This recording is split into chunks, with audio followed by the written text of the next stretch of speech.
हमने सोचा कि भाई हम क्या करें क्या नहीं करें। धीरे धीरे हम चलते गए, बढ़ते गए। आज के समय में नौकरी है नहीं, क्योंकि नौकरी ख़त्म होती जा रही हैं। अब भाई आप सीढ़ी दर सीढ़ी आप चलें और ऐसे ही काम करते चलें। कम से कम 500 वर्ड से स्टार्ट कर सकते हैं और धीरे धीरे आगे बढ़ा सकते तो दोस्तों आज हम पहुंचे हुए हैं गाजियाबाद में कुनहड़ा विलेज के पास में, जो कि हिंडन रिवर के पास ही पड़ता है। और मेरे साथ हैं इस गांव के पूर्व सरपंच जी, जिन्होंने अपने गांव में ही अपना देसी मुर्गी पालन शुरू करा।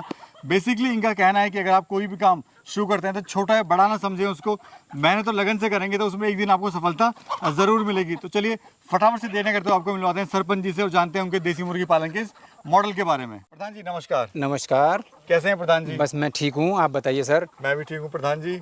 और मैं सबसे पहले तो आपका और आपके चैनल का बहुत बहुत धन्यवाद। आप इतनी दूर से आए उसके लिए साधुवाद। और मेरा नाम मामराज, पूर्व में सरपंच रहा हूँ और विलेज कुनहड़ा है हमारा, तहसील मोदीनगर, जिला गाजियाबाद से हैं। नियर बाई की बात करें तो हम हिंडन के किनारे आते हैं। प्रधान जी बड़ा संघर्षपूर्ण आपका ज़िंदगी रही है। जी जी जी। देखिए संघर्ष की बात करें तो हमारे सन 85 में हमारे पिताजी ख़त्म हो गए थे। हम बड़े छोटे थे उस टाइम पे और हमने सोचा कि भाई हम क्या करें क्या नहीं करें। धीरे धीरे हम चलते गए, बढ़ते गए और फिर हमने इंटर बागपत ज़िले से किया था। उसके बाद फिर हमने सोचा कि भाई हम करें क्या। तो हमने सोचा कि भाई ज़मीन हमारी बहुत कम थी, उसमें हमारा इतना लालन पालन नहीं होता था, तो हम क्या करें। तो फिर हमारे दिमाग में आया कि भाई हम एक मुर्गा पालन क्यों नहीं कर लेते।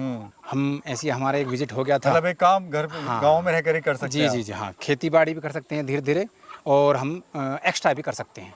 तो हम देसी पालन, मुर्गी पालन का हमने स्टार्ट करा। इसमें हमारे पास आज कड़कनाथ है, कैरी रेड है और असील है। आपने जो गांव में पुश्तैनी ज़मीन पे गांव ना छोड़ने की जगह आपने गांव को कोई रोजगार का साधन बनाया, उसमें नए नए तरीके आप इजाद किया। आपने शुरुआत आपने देसी मुर्गे से करी, तो वो क्या जुनून था आपका या कुछ आपको करना था, वो क्या चल रहा था? बस मैंने ये किया, अगर हमारी नौकरी तो लग नहीं पाई, एक्स्ट्रा क्या कर सकते हैं ताकि हमारे जनरेशन को भी और हमें भी एक आउटपुट या हमें एक आमदनी का स्रोत बन सके और लाइफ टाइम।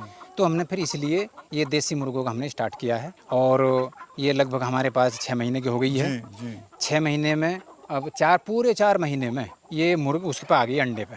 अच्छा प्रधान जी, ये वैरायटी कौन सी? हम देख रहे हैं बड़े हेल्थी बर्ड है, मोटे ताजे हैं आपके। तो ये वैरायटी कौन सी है? देखिए जो ब्लैक की बात करें तो कड़कनाथ है और ये जो रेड है ये कैरी रेड है और असील है। हमारे पास 3 ब्रीड आपने रखी हुई है। हाँ, वजह क्या रही 3 बर्ड? बस वजह ये रही है भाई लोग शौकीन होते हैं हर तरह के। कोई कड़कनाथ को पसंद करता है, कोई बॉलर को पसंद करता है और कोई कैरी रेड को पसंद करता है। इसलिए हमने 3 वैरायटी हम ले आई और हमने इसलिए अब ये फार्म भी बढ़ा दिया है।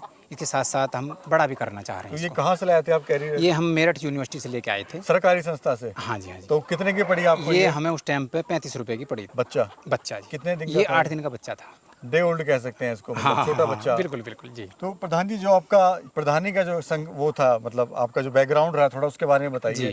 कौन सी सन में आप प्रधान बने और कैसे बने? देखिए जब हम इसमें लगे बिजनेस में तो हम गांव में घूमते फिरते रहते थे। लोगों को हमारा स्वभाव बड़ा पसंद आया तो उन्होंने कहा भाई आप सरपंची का क्यों नहीं भर देते। अब भाई इस बार तो आपका सरपंची का करना है। जैसे मेहनती थे आप स्टार्टिंग, लोगों की नज़र में जी थे। जी बिल्कुल बिल्कुल। तो 2010 में हमने नॉमिनेशन किया और नॉमिनेशन करने के बाद में फिर हम जीते, अच्छी वोटों से जीते और पूरे 5 साल हमने प्रधानी करी। और अब इसके साथ साथ हम और भी बढ़ा रहे हैं। अभी हम बॉलर भी डालना चाह रहे हैं और इसके साथ साथ फिर हम जैविक खेती भी हम करना। अभी वैसे लैंड कितनी है अपनी यहाँ पर? हमारे पास देखिए हम टोटल परिवार की बात करें तो हम पे 40-45 बीघे बैठती है। बाकी सिंगल पर्सन की बात करें तो हम पे 9-10 बीघे हम पे बैठ जाती है। और बाकी खेती में क्या करते हैं? उसमें गन्ना भी है, धान भी है और जो पारंपरिक जो खेती है वो कर रहे हैं वो। हाँ। अभी ये मुझे बताइए, एक तो फायदा हम देख रहे हैं आपका रोड के पास ही फार्म है, तो ऑलरेडी जो मार्केट है वो बन चुकी है आपकी यहाँ पर, या कैसे मार्केट आपने बनाई, थोड़ा वो भी हमारा एक्सपीरियंस शेयर करिए। हमारा जो लोकेशन है इस फार्म की बड़ी अच्छी लोकेशन है। वैसे हमारा देहात में भी उठ जाता है और रोड के किनारे है। और हमें ये क्या है कि ये हमारा अंडा भी बिक रहा है और जी मुर्गा भी चला जाता है। दोनों है, मतलब दोनों ही चले जाते हैं। तो क्या रेट का आप अभी अंडा दे रहे हैं और क्या मुर्गा क्या दे रहे हैं लाइव?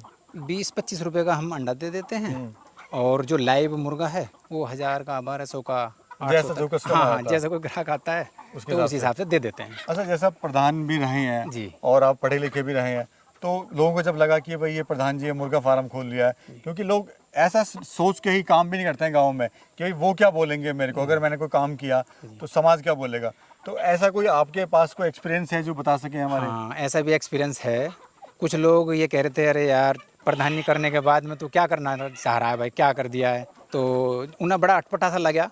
लेकिन आज जब हमारा सक्सेस होने जा रहा है, ये हो गया है सक्सेस, तो आज वो 4 लोगों को और भी बताते हैं, अब भाई देखो प्रधान जी ने ये किया है और बड़ा अच्छा चल रहा है उनका, और मुर्गे भी उनके बड़े हेल्दी हैं, अंडा भी अच्छा है। यानी जो लोग पहले आपका मजाक उड़ा रहे थे या वो आज आपको हतोत्साहित कर रहे थे, आज वही लोग जो है जी जी आपसे पूछते हैं काम कैसे करना है। हाँ, एक तरह से आपने जीत है सर बिल्कुल आपकी। बिल्कुल बिल्कुल। और अपने आप में कॉन्फिडेंस भी आता है कि भाई जो भी आप काम करें मेहनत से लगन से करेंगे तो दुनिया आपको सलाम करेगी। जी जी। वैसे प्रधान जी खाने में थोड़ा बताइए क्या डाइट आप इनको दे रहे हैं अभी? इनको हमारा ये जो एक कट्टा है हमारे पास, ये लगभग 400-500 की संख्या में, क्वांटिटी में है। भी कंपनी फीड है? हाँ, कंपनी फीड है, एक लेयर कंपनी होती है, उसको जब ये उस पर आ जाती है ना अंडे पे, जी। तब उसको डाला जाता है।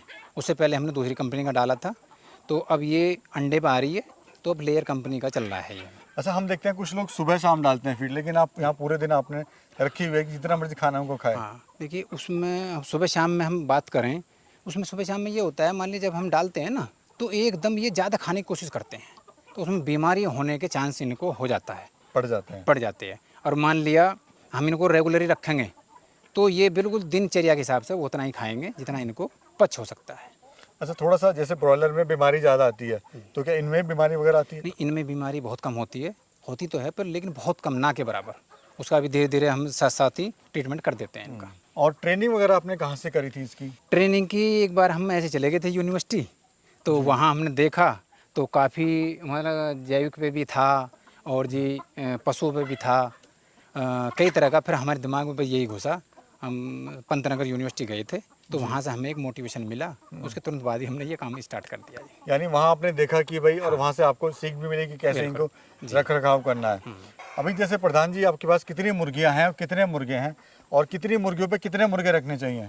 ये इसकी बात करें हम औसत की, तो 100 मुर्गियों पे हमें 10 मुर्गे रखने चाहिए, ये हमारा औसत मेंटेन रखता है। मेंटेन रखता हाँ है। अच्छा, जैसे कोई शुरू करना चाह रहा है अपना काम, इस बिजनेस को, तो वो कैसे शुरू करेगा, थोड़ा वो भी गाइड करिए। जी, देखो मैं तो ये कहूँगा, आज के समय में नौकरी है नहीं, क्योंकि नौकरी ख़त्म होती जा रही हैं, और मैं ये कहूँगा धीरे धीरे स्टार्ट करें, कुछ भी काम करें। और मैं तो ये कहूँगा ज़्यादातर मुर्गे ही पालन शुरू करें, धीरे धीरे कम से कम 500 की क्वांटिटी में करें कम से कम, और आगे बढ़ता जाए, सीढ़ी दर सीढ़ी आदमी चलना चाहिए। और खर्चा कितना आया था आपको इनको पालने में, और अभी कितने टोटल मुर्गों से आया, मुर्गियों से आपने शुरुआत करी थी? इसमें हमने 500 मुर्गियों से और मुर्गे से स्टार्ट करी थी, और लगभग हमारा पर डे का खर्चा जो होता है 2-3-4 हज़ार रुपये का खर्चा हमारा आ जाता है। और स्टार्टिंग में कितना आया था? शेड बनाने में हमारा 5-7 लाख रुपए का आ गया था। पक्का शेड आपने बना पक्का दिया शेड पूरा? बनाया था जी। क्योंकि इसी को आगे कुछ और भी आप डेवलप हाँ, करेंगे जी इसमें। जी, हमें आगे बढ़ाना है, बॉलर भी हम डालना चाह रहे हैं अगले महीने, जी जी। और इसके साथ साथ हम एक पिगरी का भी हम कॉन्सेप्ट बड़ा कर रहे हैं भैया। कॉन्सेप्ट बड़ा कर रहे हैं। तो प्रधान जी अभी कमाई की बात करें तो क्या कमाई आपकी इसमें हो जाती है? देखिए, हम कमाई की बात करें तो हमारी ये मंथली जो होता है 30-35 हज़ार रुपये हमारा हो जाता है, क्योंकि हम बाहर भी जाएंगे, उसमें टाइम देना पड़ता है, टाइम भी वेस्ट भी होता Waste है, भी होता है। और इसमें हम घर में भी समय दे देते हैं, और इनकम भी सही हो जाती है। भाई एक्सपीरियंस आपका हो रहा है तो आप इसको और बढ़ा भी सकते हैं। हाँ जी, हाँ। आज आपके पास अगर 200 बर्ड हैं तो कल को 500 भी होंगे, तो सीधी सी बात है, आज इनकम अगर 30,000 है तो फिर 60,000 भी होगी। तो धीरे धीरे स्टेप बाय स्टेप ऐसे कर सकते हैं। जी जी, बिल्कुल बिल्कुल। प्रधान जी, जो हमारे दर्शक आपको देख रहे हैं उनको थोड़ा सा एक सलाह मशवरा दीजिए, कुछ करना चाह रहे हैं नहीं कर पाते हैं, सोचते रहते हैं कैसे करें?